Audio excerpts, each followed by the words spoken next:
So guys, balikan ko lang yung mga nagtatanong sa atin, paano ko daw kinita yan within a week lang.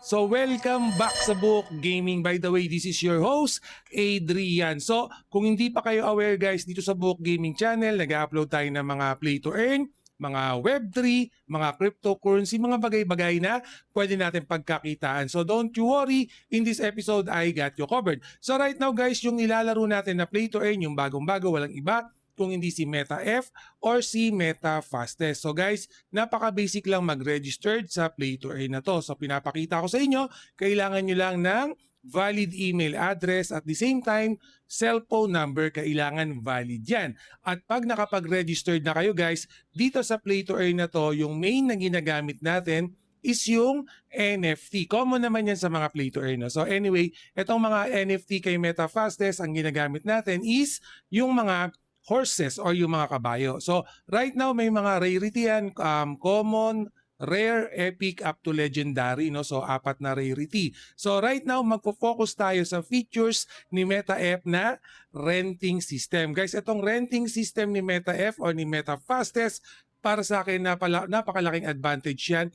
Especially kung baguhan ka pa lang, bago ka pa lang sa play to earn. Kasi guys, yes, as low as $10 or 600 pesos, pwede na po kayong mag-start ng play to earn journey nyo dito kay MetaF or kay Meta Fastest. So given no, na interested kami dyan, Book Gaming, gusto namin mapag-aralan, gusto namin ma-check ano ba yung gagawin, paano ako makakapag-rent. No? So don't worry, ang dapat lang natin gawin. So unang-una syempre, pag may account na kayo, nakapag-create na kayo, magdi-deposit kayo dito sa Meta Fastest wallet nyo. Okay? Yung Meta Fastest wallet nyo guys, pag nag-deposit kayo, make sure na ERC20 yung gagamitin yung network or yung Tron network. No? So given na nakapag-deposit na kayo dito sa Tron network nyo and naglaro na kayo at pumaldo naman kayo, napaka-basic lang mag-withdraw. No? Sa pag-withdraw naman, similar thing, ERC20 din, pero syempre kung saan nyo papadala yan, nasa sa inyo na lang. For example, gusto nyo padala sa GCash nyo, sa CoinsPH nyo, sa Paymaya account nyo,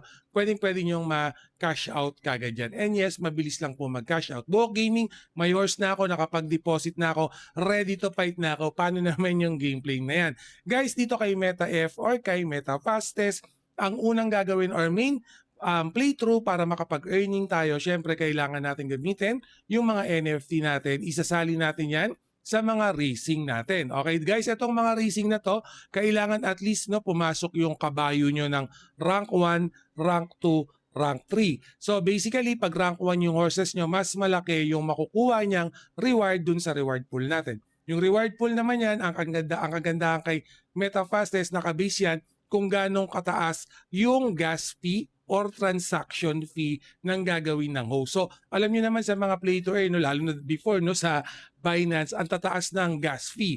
Dito kay MetaF, kay Meta Fastest, ang kagandahan, yung mismong gas fee, yung mismong transaction fee, yun na rin ang pagkukuha ng reward pool. At syempre, meron pa yung plus, depende sa rarity ng horses na ginagamit natin. Pero yung 600 na pinakita ko sa inyo guys, yung rarity niyan is nasa common racing tayo. So, una sa lahat guys, no, right now, kung bakit nyo ako napapanood, syempre nag-search kayo ng mga bagay-bagay na paano ba tayo kikita, na nasa bahay lang, mobile device yung gagamitin, cellphone, no, PC, gusto ko sanang magkaroon ng additional earning.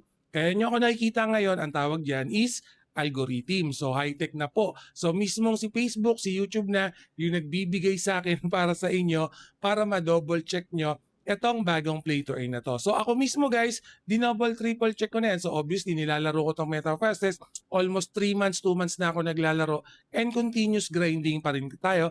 Meron tayong community personally sa Book Gaming Channel at may community rin para sa Meta Fastest. Don't worry, yung mga links niyan nilalagay ko naman sa description ko. Sa Facebook niyo pinapanood yan, nasa comment section yan. Kung sa YouTube niyo pinapanood to, nandiyan lang yan sa description, same thing sa comment section, naka-pin lang naman lahat yan. No? So anyway, kung gusto nyo talaga to, decided kayo, make sure to double, triple check pa rin itong play to earn na to. So bakit? Kasi in the end of the day, kayo pa rin yung magdi-decide kung okay ba sa inyo to, gusto nyo ba tong play to earn na to. Kasi alam niyo naman, dito sa Book Gaming, I'm just sharing no, yung mga na-experience ko dito sa play to earn na to. So I'm not saying na dahil kumita ako rito, dapat kumita ka rin, laruin mo rin to.